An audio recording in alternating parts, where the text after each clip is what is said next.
एक बार रघुनाथ बुलाए, गुर द्विजपुर बासी सब आए। बैठे गुर मुनि अरु द्विज सज्जन, बोले बचन भगत भव भंजन। सुनाहु सकल पुरजन माम बानी, कहाऊ न कछु ममता उर आनी। बड़े भाग मानुष तन पावा, बड़े भाग मानुष तन पावा। सुर दुर्लभ सब ग्रंथ ही गावा, सुर दुर्लभ सब ग्रंथ ही गावा। साधन धाम मोक्ष कर द्वारा, पाई न जहीं परलोक सवारा। फिरत सदा माया कर प्रेरा, काल कर्म स्वभाव गुण घेरा। हमें उत्तरकांड में, उत्तरकांड इतना सुंदर है, क्यों सुंदर है? लगता है कि जैसे अंत में कोई कहानी का जो सारांश होता है उसका वर्णन किया जाता है। ये उत्तरकांड संपूर्ण ज्ञान का भंडार है। लगता है मनुष्य के जितने प्रश्न होते हैं, मनुष्य के मस्तिष्क में, कलयुगी मनुष्य के मस्तिष्क में जितने सारे प्रश्न होते हैं, सारे प्रश्नों का उत्तर श्री रामचंद्र जी ने उत्तरकांड में दे दिया है। श्री रामचंद्र जी एक दिन बैठे हुए हैं। उत्तरकांड का प्रसंग वैसे तो सारे मनुष्य जात को हाथ जोड़कर विनती है, अवश्य सुनना चाहिए, समझना चाहिए। बड़े बड़े सत्संगों, बड़े बड़े जो संतों के मुखार बिंद से यह सुनेंगे तो उनका अलग भाव रहता है। जिसको जितना भगवान के प्रति प्रेम है वह उतने अच्छे से भाव को व्यक्त कर सकता है, क्योंकि यह समुद्र है, महासागर है। इसका अर्थ बताना असंभव है हम जैसे मनुष्य प्राणियों के लिए, क्योंकि भाव से बताया जाता है। भगवान भाव से मिलते हैं। भाव का भूखा हूं मैं, भाव ही एक सार है। भाव से जो मुझको भजो उसका बेड़ा पार है। अन्न धन और वस्त्र भूषण कुछ न मुझको चाहिए, आप हो जाओ मेरा बस पूर्ण या सत्कार है। अर्थात अपने आप को ही भगवान बोलते हैं, आप खुद आ जाओ, आप सामान क्यों दे रहे हो, यह सब तो मैं ही बनाया हूँ। जो आप देते हो पुष्प, दुर्वा, बड़े बड़े मिष्ठान, सोने चांदी हीरे मोती वस्त्र आभूषण, जो आप चढ़ाते हो यह सब तो मेरा ही बनाया है। आप हो जाओ मेरा पूर्ण या।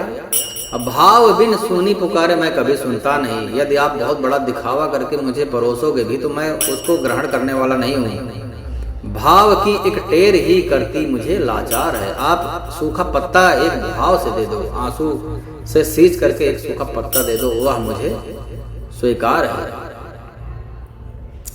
भाव का भूखा हूं मैं, भाव ही एक सार। भगवान श्री रामचंद्र जी समस्त योग्य लोगों को बुलाते हैं। अब उसमें क्या है, सनकाद मुनि जैसे जीवन मुक्त ब्रह्मनिष्ठ पुरुष भी ध्यान छोड़ करके श्री रामचंद्र जी के चरित्र सुनते हैं।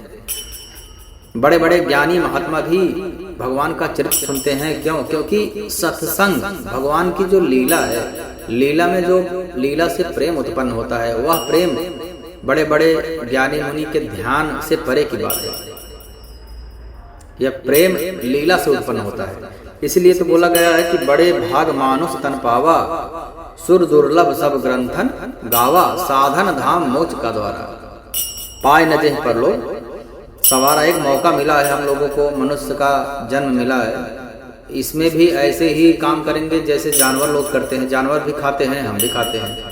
जानवर भी मैथुन इत्यादि क्रिया करते हैं, हम भी करते हैं। जानवर भी सुबह उठ के दौड़ते हैं अपने भोजन की तलाश में, हम भी सुबह उठते हैं, दौड़ते ही हैं अपने भोजन की तलाश में। जानवर को भी एक थप्पड़ मारो भाग जाएगा, हमारा भी अपमान हो हम भाग जाएंगे।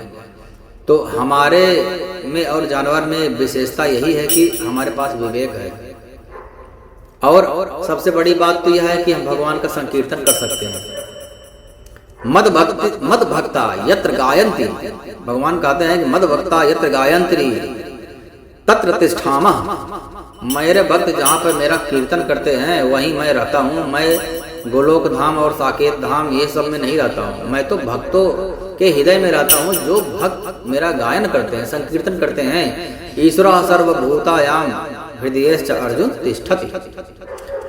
तो भगवान बोलते हैं कि सारा कार्य, सोच रहे हैं कि मैं तो सारा कार्य कर लिया हूँ, अब थोड़ा जो कुछ मनुष्य प्राणियों के मन में संशय है और कुछ ज्ञान बता दिया जाए, गूढ़ रहस्य बता दिया जाए, क्योंकि मैं आया हूँ धरती पर तो लोगों का कल्याण होना चाहिए। तो लोगों को बुला करके श्री रामचंद्र जी बता रहे हैं कि एक बार रघुनाथ बुलाए।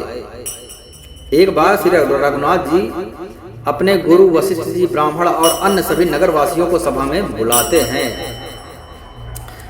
जब गुरु ब्राह्मण इत्यादि सब वहां पर बैठ जाते हैं, उसके बाद श्री रामचंद्र जी कहते हैं कि आप लोग के मन में जो भी बात है वह सब कहिए, और जो भी मेरी बात मानेगा वही मेरा प्रिय है, और जो अधर्म है उस बात को, जो बात आपको लगता है कि अधर्म है, वह बात आप बेझिझक करके मुझको बता सकते हो, मुझे अच्छा लगेगा।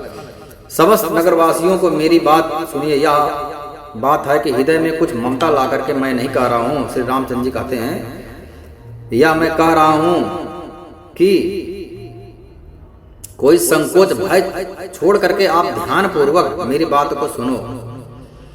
मेरा वही सेवक होता है, सोई सेवक प्रियतम मम सोई, मम अनुशासन माने जो। मेरा कोई बात जो मानता है वही मेरा सच्चा सेवक है, और जो अनीति करता है वह भले ही मेरे पास है, मुझे अपना सेवक मानता है, परंतु मैं उसको सेवक नहीं मानता।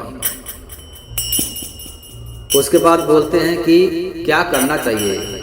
बड़े भाग मानुष तन पावा। यह मनुष्य का तन बहुत ही भाग्य से मिला है। 84 लाख में 88,99,999 योनियां अलग अलग हैं। उसमें से एक बार मौका मिलता है हमको मनुष्य जन्म प्राप्त करने का, जिसमें हमारे पास विवेक है। हम समझ सकते हैं कि हम इस दुनिया में क्यों आए हैं और हमारा लक्ष्य क्या है।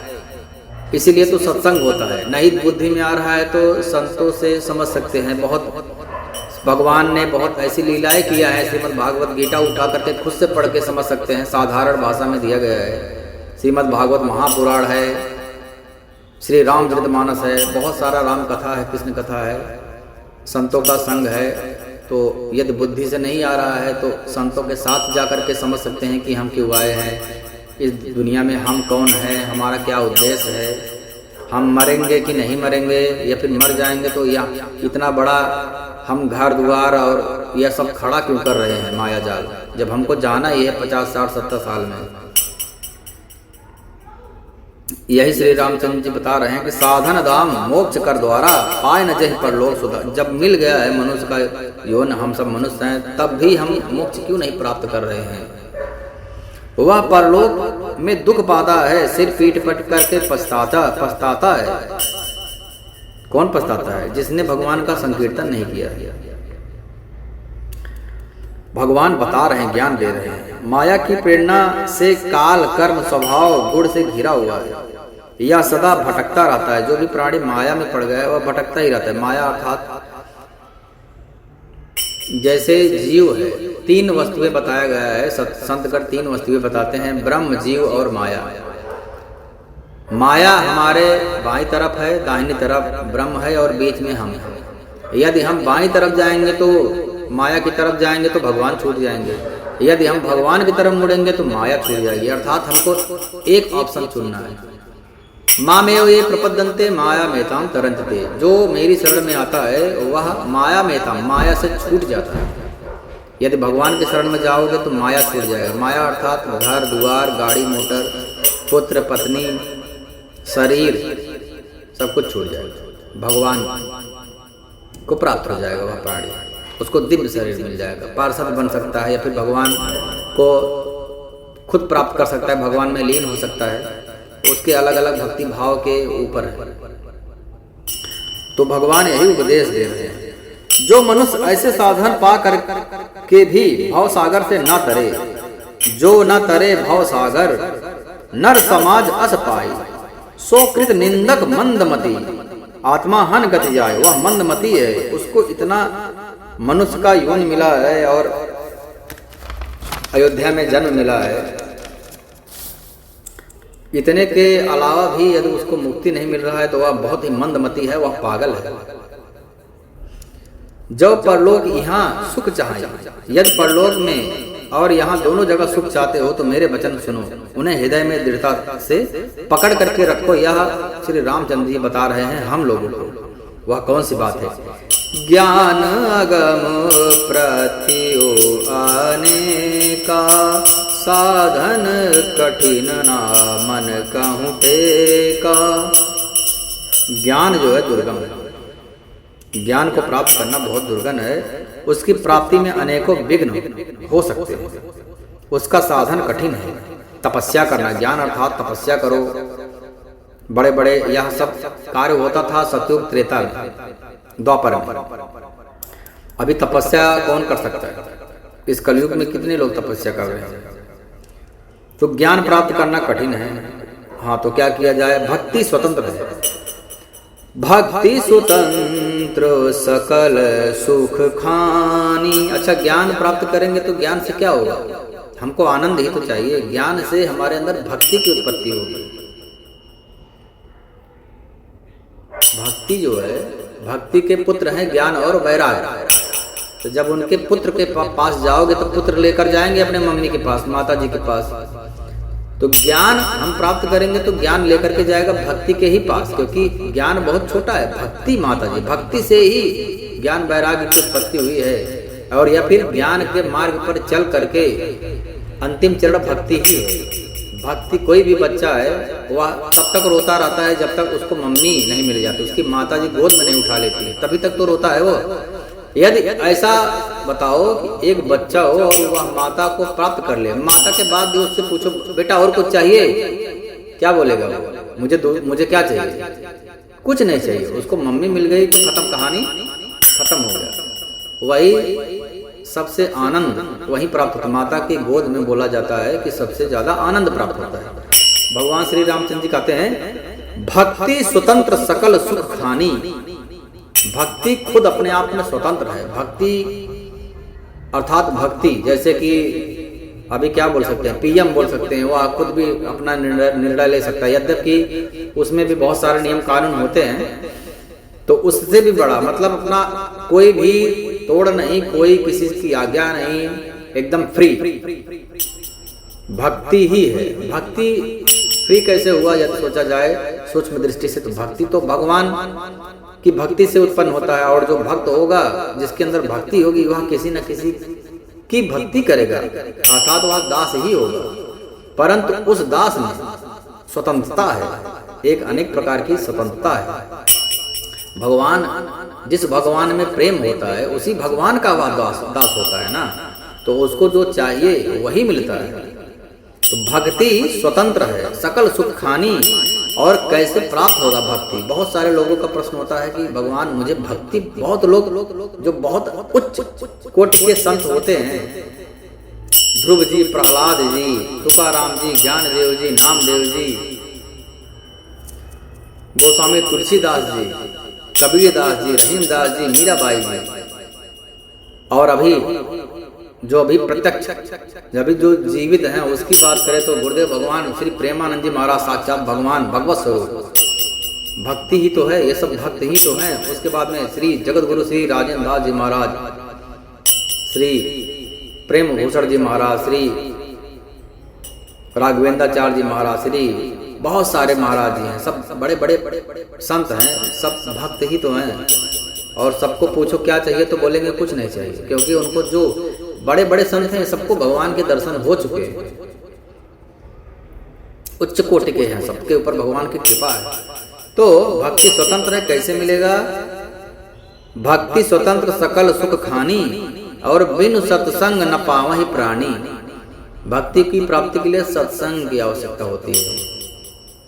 भक्त प्रहलाद को भगवान नारद जी ने सत्संग दिया, उसके बाद में मंत्र दिया, नाम दिया, जाओ जपो। ध्रुव के साथ में भी ऐसे हुआ, बहुत सारे संतों को नारद जी ने लाइन पे लाया, अर्थात पहले सत्संग दिया ना, पहले बताया, उसके बाद में नाम दिया। तो भक्ति प्राप्त करना है तो सत्संग करना पड़ेगा।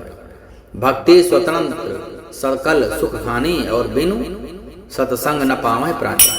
भगवान कहते हैं भक्ति स्वतंत्र है, सब सुखों की खान है, परंतु सत्संग के बिना यह प्राणी इसे प्राप्त नहीं कर सकता है। पुण्य सबों के बिना संत नहीं मिलते, और संत कैसे मिलेंगे?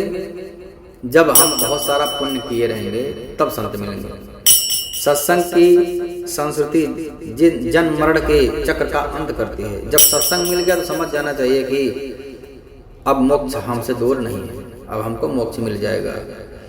परंतु बिनु सत्संग विवेक न होए, राम कृपा बिनु सुलभ न सोई। यह कृपा से मिलता है, और जिसके अंदर पुण्य पुंज बिनु मिले न संता, और सत्संगति संसृति कर अंता, अर्थात जो ये जीवन मरण है इसका चक्कर का अंत हो जाता है सत्संग।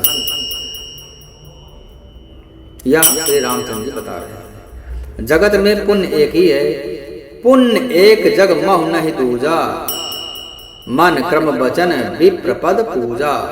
जो ब्राह्मणों का आजकल लोग बहुत अनादर करते हैं, श्रीमद् भागवत महापुराण में भी आता है ब्राह्मणों की महिमा बहुत बड़ी है। ब्राह्मण कैसा भी हो, अज्ञानी हो, ज्ञानी हो, लूला हो, लंगड़ा हो, कहीं जा रहा हो, फटे पुराना वस्त्र पकड़े हो, पागल हो, लेकिन ब्राह्मणों का चरण वंदना किया गया है। ब्राह्मण भगवान से मुख से निकले हैं।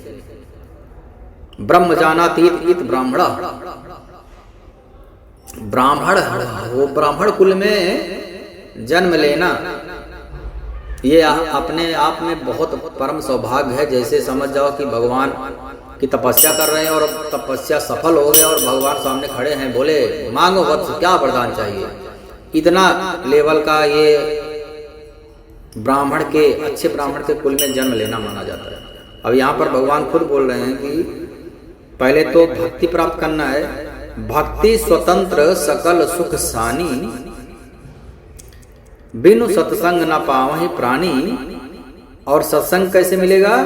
पुण्य करने से। पुण्य पुंज बिनु मिलहि न संता, सत्संगति संसृति कर अंता। जो यह जीवन मरण का अंत करता है वह सत्संग से ही संभव है, और सत्संग ऐसे प्राप्त नहीं होता जब तक बहुत सारा पुण्य न किया हो। और पुण्य का उपाय भी भगवान बता देते हैं, कैसे? पुण्य एक जग महु नहीं दूजा, पुण्य एक जग में नहीं दूजा, मन क्रम वचन विप्र पद पूजा। जो ब्राह्मणों का मन से, वाणी से और वचन से अर्थात दिल से बोला जा सकता है, कोई प्रकार का दुर्भावना नहीं।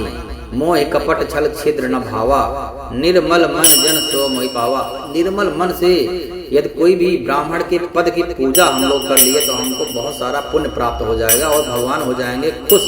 और भगवान खुश होंगे तो हमको भगवान सत्संग में भेज देंगे, या फिर संतों को खुद मन में प्रेरणा दे देंगे, जाओ उससे मिल लो। और बिन जैसे सत्संग हुआ वैसे ही हमारे मन में भक्ति का दीपक तो जल ही जाएगा, और भक्ति ही सकल सुख खान।